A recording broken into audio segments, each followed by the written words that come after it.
Launch with Ignition, an event designed to bring the administration, industry, Congress, and our global coalition of partners together to unite behind the golden age of exploration. We're shaping the future of space exploration for decades to come. Here's what you need to know in your NASA Minute. We're only 5 days away from our targeted launch date for Artemis 2, sending humans back to the moon for the first time in over 50 years. The SLS rocket and Orion spacecraft are on the launch pad and are wrapping up final testing in the coming days ahead of launch. In just hours, the Artemis 2 crew will arrive at Kennedy Space Center to continue quarantine in preparation for their historic mission. On April 1st, all eyes will be on NASA.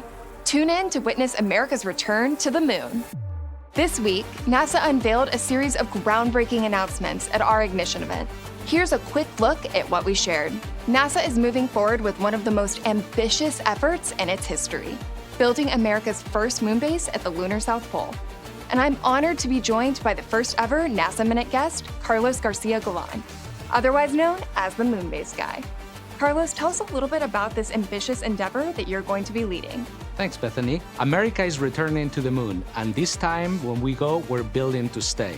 Starting as soon as this year, NASA will launch a series of robotic missions to prepare for surface operations ahead of crewed flights in 2028. In Phase 1, we'll increase the cadence of lunar missions, delivering rovers, drones, communication systems, and early power to learn how to operate on the moon. In Phase 2, we'll begin building the infrastructure necessary to support permanent habitation on the moon.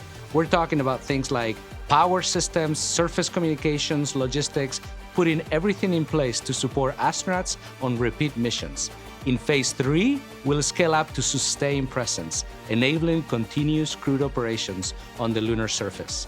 We're moving beyond short stays to establish continuous American presence on the moon, alongside of our international partners and commercial partners. Back to you, Bethany. Thanks, Carlos. NASA is charting a clear path to sustain America's presence in low Earth orbit. As the International Space Station nears retirement, it will help test commercial platforms before they transition into standalone stations. This phased approach reduces risk, strengthens capability, and supports a growing commercial economy in low Earth orbit. We also announced updates on several upcoming science missions as we enter a new era of discovery. The Nancy Grace Roman Space Telescope, launching as soon as this fall, will survey the universe at an unprecedented scale, while missions like Dragonfly will explore Titan, and future Mars missions will search for signs of past life. At the same time, NASA is expanding lunar science through commercial lunar payload services, delivering instruments and new technologies to the moon at a higher cadence. Together, these missions are expanding our understanding of the universe, our solar system, and the conditions that make life possible. And finally, NASA is taking major steps toward unlocking nuclear power in space. We're preparing to launch the first nuclear-powered spacecraft to Mars in 2028, using nuclear electric propulsion to travel farther and more efficiently than ever before.